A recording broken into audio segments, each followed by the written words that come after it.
सर्वाबाधा विनिर्मुक्तो धन धान सुतानितः मनुष्यो मत प्रसादेन भविष्यति न संशय। आइए आप लोगों के समक्ष श्री दुर्गा सप्तशती पाठ के 6ठे अध्याय का हिंदी रूपांतरण। ऋषि बोले, देवी का यह कथन सुनकर क्रोधयुक्त दूत ने दैत्यराज सिंह के पास जाकर संपूर्ण कथा विस्तार पूर्वक सुना दी। तब दूत से सब बातों को सुनकर असुरराज ने क्रोधित होकर असुर सेनापति धूम्रलोचन से कहा, हे धूम्रलोचन, तुम शीघ्र ही अपनी सेना सहित वहां जाओ और उस दुष्टा का केस पकड़कर घसीटते हुए बलपूर्वक यहाँ ले आओ। यदि उसकी रक्षा करने कोई देवता, यक्ष या गंधर्व आवे तो उन्हें अवश्य मार डालना। ऋषि बोले, इस प्रकार शुंभ की आज्ञा लेकर धूम्रलोचन 60,000 असुरों की सेना लेकर वहां शीघ्र ही पहुंच गया और देवी को देखकर ललकार कर कहा, तू बहुत शीघ्र शुंभ और निशुंभ के समीप चली जा। यदि तू प्रसन्नतापूर्वक नहीं चलेगी तो तेरे केस पकड़कर तुझे घसीटता हुआ ले जाऊंगा। देवी ने कहा, दैत्येश्वर ने तुझ बलशाली को भेजा है। यदि तू मुझे बलपूर्वक ले जाएगा तो मैं उस समय तेरा क्या कर सकती हूँ। ऋषि ने कहा, देवी के ऐसा कहते ही धूम्रलोचन देवी के आगे दौड़ा तो उसी समय अंबिका ने हुंकार से उस असुर को भस्म कर दिया।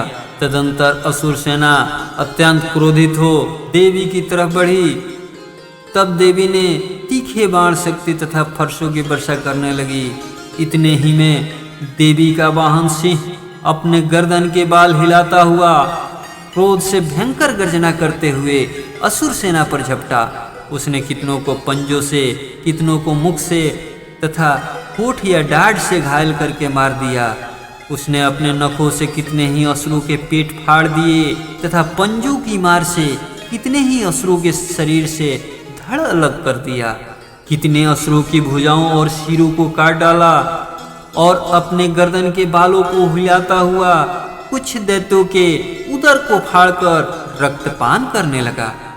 उस महाबली सिंह ने क्षण मात्र में ही समस्त असुरों की सेना को धराशायी कर दिया।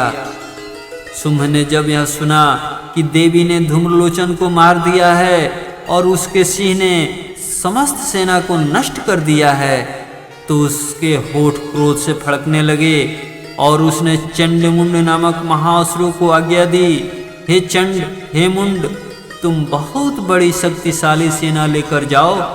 यदि तुम उस स्त्री के केस पकड़कर ले आओ, वह न आवे और तुम्हें किसी प्रकार का संदेह हो तो उससे अपनी सेना सहित जिद्द कर उसकी हत्या कर देना और उस दुष्टा तथा उसके सिंह को मर जाने पर भी बांधकर शीघ्र मेरे पास ले आना। इति श्री मार्कंडेय पुराण के देवी महात्म्य में धूम्रलोचन वध नामक 6ठा अध्याय समाप्त। जय माता दी।